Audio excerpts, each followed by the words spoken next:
Hello, welcome to Guanyin practice. Today is Friday, so I'm just here today, and then we're off Saturday and Sunday. We're back on Monday, but hoping everyone will have a great weekend and that all good things will come to you. Yesterday, our divination about finding and dissolving the places of resistance in ourselves with the help of Guanyin, with the help of the divine, turned out to be a really valuable for me, really valuable energy. I felt like, oh, you know, it made me aware of a couple of different things that I hadn't been thinking about in that context. So I hope the same was for you, that you were able to, you know, receive whatever was beneficial from that divination, and that way you could experience and move through those places of resistance. So, we are getting ourselves into today's practice as usual with our praise for Guanyin. Good morning, Christy. Nice to see you here. Hope you had a good day yesterday, sister. Um, so, our praise for Guanyin by the poet, the late poet and historian Patricia Monahan. Her mind is virtue perfected, her body is wisdom perfected. Her face is bathed in holy light. She is compassion itself. Her orchid heart delights in mercy.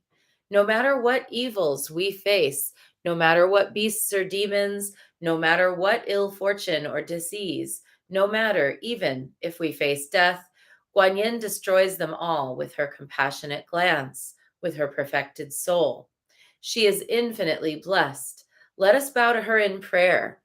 If I were adrift upon the ocean with demons and dragons all around, I would think of sweet Guanyin, and the hungry waters would subside. If I were trapped within a furnace as hot as hell's own blazes, I would think of Guanyin's power, and the flames would turn to water. If animals pursued me, if I were thrown from a high mountain peak, if knives were raised against me, if I were imprisoned or beset by beasts, I would call on her. Her pity shields me from the lightning. Her compassion is like a cloud around me, which rains down sweetness and puts out the fires of my sorrow. Her very name is powerful as thunder on the ocean. Call it often. Pray to her often, for there is none like her in this world. Good morning, Cherie. It's good to see you. And so we are working with Alana Fairchild's Guanyin Oracle. I know there's, some some folks who don't love this oracle, some folks who do love this oracle. Everybody's got their different oracular tastes. I love this oracle because I think that the work of Zheng Hao, the art of Zheng Hao, which is like so iconic. This image, it just popped up. It's not the card of the day, but it's just so iconic. We've seen it in so many places. It touches the spirit. It's like fantasy, but also it's transcendent. And I think it's a very beautiful deck. I love the color palette of the deck. And there's also another Guanyin oracle that was created by Alana Fairchild with the artist Wang Yiguang. Wang Yiguang did the Wild Guanyin oracle. Good morning, Leslie. Good morning, Markin. So when that deck was designed, it kind of has a more specifically kind of nomadic central Tibet kind of artistic style with like yaks and some of the traditional clothing of central Tibet. So, whatever your flavor, there's a Guanyin oracle out there for you for sure. And today's card is Radiant Moon of Compassion. Card 23. And it's so great because it's like the crescent moon has been so powerful this week. I don't know about you, but I have noticed that the moon has been absolutely amazing. It's been a sort of orange crescent, and then in the middle of the night it goes to white all week. So Guanyin sits upon a radiant moon of compassion, pouring forth the spiritual strength needed to liberate for you to liberate yourself from lower vibrational energies of fear and judgment into the vibration of freedom, love, and peace where you naturally belong. You are being urged to use this power now to grow spiritually and free yourself from a situation that could draw you down. You are currently being challenged by lower vibrational energies. This is not bad. In fact, this situation can help you grow spiritually. Guan Yin is with you to ensure that you are victorious. The energies of challenge may appear to be external in the form of a person, place, thing, or situation, a current or past relationship. The challenge may appear to be internal in the form of a habit of self doubt, self judgment, or the judgment or criticism of others. You can either choose to allow these energies to pull you down into fear and judgment, or you can choose to grow spiritually through the practice of compassion and liberate yourself into greater peace, love, and freedom. Guanyin shines through the radiant moon of compassion, reaching out to you. Allow her to nourish and lift you, to help you as you choose to rise above, growing spiritually stronger as a result. Compassion does not mean being a doormat or indulging in the emotional sufferings or manipulations or games that others may seek to play from their partially aware and wounded state. It doesn't mean collapsing into sympathy and seeking to rescue another person from their own life choices and experiences. Rather, compassion is the recognition of the power of all souls to co create their life experience. Compassion is also the recognition of the struggle that humankind experiences in the process of spiritual growth. A gentle, loving compassion for all humanity does not come from a position of spiritual arrogance, but from a position of kindness and generosity of spirit. Compassion aligns you back to your soul light, to your own spiritual power, and it lifts you to freedom. Allow the beloved mother to shine her radiant moon of compassion in your heart now to help you free yourself from judgment and to move back into wisdom, discernment, and peace. You deserve no less. Certainly, our world has all kinds of vexations in it, doesn't it? Whether it's just the traffic that you encounter, or you get to the store and they're sold out of what you were, the one thing you were there for, or whatever else. You're driving along and you see somebody's, on the street yelling at their child. You get online and you find that somebody's trying to gossip about someone you care about or about you. It's really hard when you're in that position because you want to reply to judgment with judgment. You want to react to judgment with judgment. A lot of times, what happens is that we energy match, especially sensitive people. You might be a very sensitive, good hearted person. I think I'm a sensitive, good hearted person. It doesn't mean that I'm like free from judgment. It means that when I'm in a situation where there's some kind of negative judgment present, or there's some kind of a challenging emotion present, I do feel that same attraction to match that energy. So if somebody's being mean to me, there's a desire to like get back. Or if somebody's being passive aggressive toward me, there's a desire to respond in kind. We energy match. And so it's not that it's anybody's fault. It's that there's free floating negative energy in our world. And sometimes we each become the antenna of it.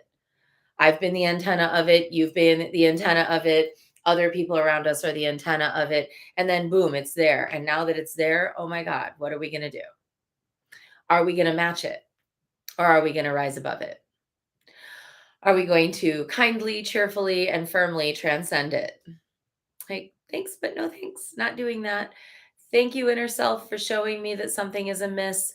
I know that this desire to energy match this negative situation means something doesn't feel good. I'm really glad you let me know. I'm definitely going to take a step back, take a breath, maybe not engage there. Maybe it's, hmm, there's a situation in which I have to hold a boundary, and I'm going to do so with kindness and firmness. And my firmness is a kindness to make it a definite no rather than letting something trail off and having someone's expectations grow. And then they feel disappointed, and then you feel responsible for it. That's just a cascade of events. And I've been there, I've done that where I just let something trail off and was kind of like, oh, maybe it's kinder to just not set that boundary. Or maybe that person wouldn't hear the boundary if I chose to set it. So I just will kind of like demur. And then there you are 6 months later, like, how did I get into this ship on the way to Mars? And how do I get off? Because now I'm in the ship. I should have said no when they said, are you interested in a fantastic new opportunity?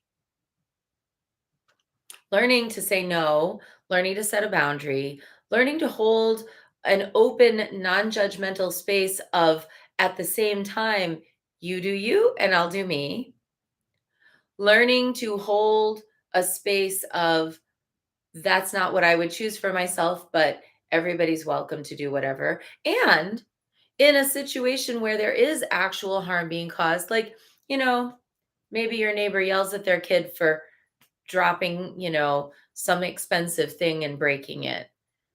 You can understand the emotion is not the greatest, but you can understand. If they hit that child, then yeah, I know you have to call somebody.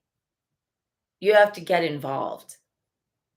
So discerning when will a decisive action be required without that becoming a festering judgment? And when will a clear boundary need to be set without that becoming a resentment? These are like advanced spiritual lessons. You'd think they're simple. When you're a little kid, you know what yes is yes and no is no. When you're a little kid, you know what you like and you don't like. As you get older, those things get more complicated because our likes are influenced by the likes around us, because our dislikes are influenced by the dislikes around us. Ask yourself, how much of my life am I actually living authentically? And how much of the time am I just energy matching the circumstances around me in a choiceless way, in ways that I did not choose? And if you find that you've got more of the latter than the former, then you know your work. You know your work. Your work is to arise in your authenticity in each moment, and especially to pay attention when you get hooked in, when you're energy matching. A time when it's good, especially for people like us, a time when it's good to energy match. If you're giving a reading, get in the energy with the person for the duration of the reading so that you can see the path to helping them get out of it. That's the reason to get in. You don't get in because you agree with them. If they come in and they're like, I'm mad at my neighbor, I'm mad at my friend, whatever. Okay, I don't need to judge your neighbor or your friend. I can just get into the energy with you so we can figure out how we're going to get out. That's a good time in a reading. Other than that, if it's your child comes home, they've been bullied at school, they're crying, they're sad, get in that energy with them. That's terrible that they did that to you. I'm so sorry. Maybe we should do something about it. Walk them back out of it. But if it's, did you see what she was wearing? Did you see what they were doing? Did you see what that's not the time to energy match. Energy matching in that situation is slippery, slippery slope. Because pretty soon you are becoming the very thing that you wish that others would not be toward you. Like, I definitely don't want to walk down the street and have people be like, Did you see what she was wearing? So why would I do that to someone else? Wear what you want. I don't have to like it. I don't have to wear it. It's not my body. It's yours. So let's not energy match in inefficient or unhelpful ways. Let's energy match for the sake of benevolence. Let's energy match for the sake of helping. I'll energy match you if you come to me and you say, I am in an abusive relationship and I need to get out. I am going to energy match you 100%, and we are going to help you walk out of that situation. But if you just want to come and basically say, ugh, my partner's so annoying and I just like wanted to talk smack about my partner behind their back, but I'm not going to actually do anything about it, I'm probably not going to energy match you. I'm going to wait till it counts when it's time to get you out. I'm going to wait until you make a call about setting a boundary, and I'm going to support you in it. Let's make that pact to one another as a Sangha, that I will energy match for benevolent purposes and I will not energy match for lesser purposes. And Paris says, you must always be in your truth. And Leslie says, wait till it counts. Yes. So that's our short bit for this Friday and this weekend. We're going to work on elevating out of those lower energy frequencies, out of that energy matching pattern that is rooted in people pleasing or rooted in fear. And we're going to be here for the love, the compassion, the peace, and the liberation of only having to mind your own business. How freeing. I'm quite enough to manage, I have to say. I don't think I can't manage anybody else. I have quite enough to manage going on here. Got my own problems to solve. So 10-10, make a wish. And let's dive into practice. We're going to start with 3 prostrations before the tiny traveling shrine of Kuan Yin. And all my candles have finally gone out. Oh. Come with me, Shawl.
And let's take refuge.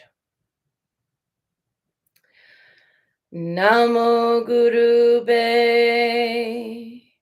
I take refuge in the inner teacher. Namo Buddhaye.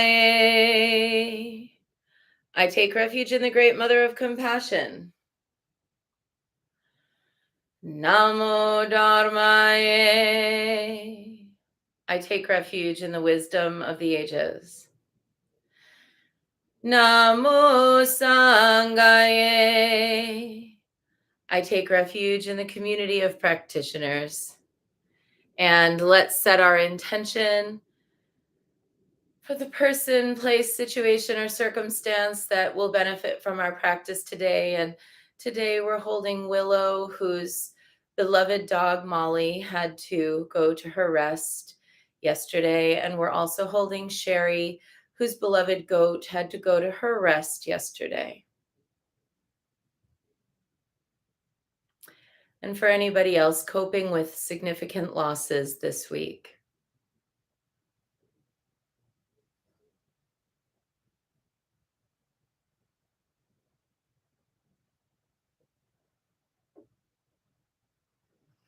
And let's recite the four immeasurables. May I be a source of loving kindness in this world and all worlds, bringing a generous heart to all my thoughts and doings. May I be a vehicle of compassion in this world and all worlds, ever mindful and aware of the tremendous suffering of others.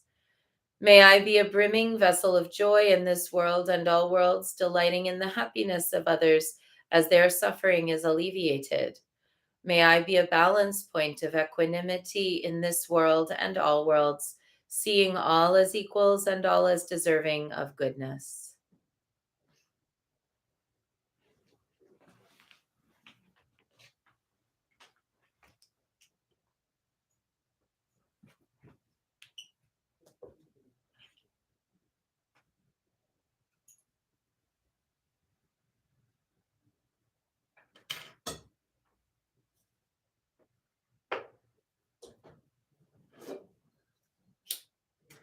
I light this candle as a symbol of the enlightening Dharma way. May it shine brightly for the benefit of all beings. I light this incense as an offering to Guan Yin, she who hears the cries of the world, mother of all.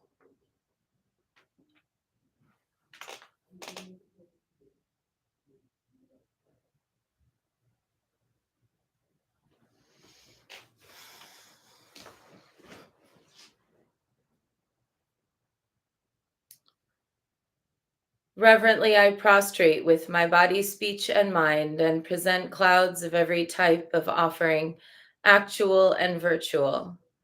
I confess all my destructive actions accumulated since beginningless time and rejoice in the meditation of all holy and ordinary beings.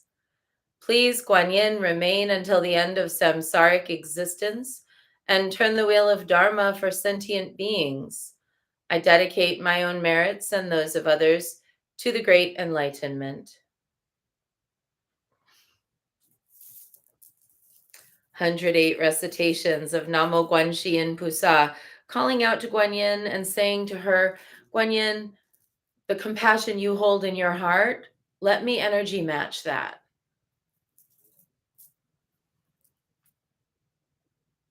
Namo Guanxi Yin Pusa, Namo Guanxi Yin Pusa, Namo Guanxi Yin Pusa, Namo Guanxi Yin Pusa, Namo Guanxi Yin Pusa, Namo Guanxi Yin Pusa, Namo Guanxi Yin Pusa, Namo Guanxi Yin Pusa. Namo Guanxi Yin Pusa, Namo Guanxi Yin Pusa, Namo Guanxi Yin Pusa, Namo Guanxi Yin Pusa, Namo Guanxi Yin Pusa, Namo Guanxi Yin Pusa, Namo Guanxi Yin Pusa, Namo Guanxi Yin Pusa. Namo Guanxi Yin Pusa, Namo Guanxi Yin Pusa, Namo Guanxi Yin Pusa, Namo Guanxi Yin Pusa, Namo Guanxi Yin Pusa, Namo Guanxi Yin Pusa, Namo Guanxi Yin Pusa, Namo Guanxi Yin Pusa. Namo Guanxi Yin Pusa, Namo Guanxi Yin Pusa, Namo Guanxi Yin Pusa, Namo Guanxi Yin Pusa, Namo Guanxi Yin Pusa, Namo Guanxi Yin Pusa, Namo Guanxi Yin Pusa, Namo Guanxi Yin Pusa. Namo Guanxi Yin Pusa, Namo Guanxi Yin Pusa, Namo Guanxi Yin Pusa,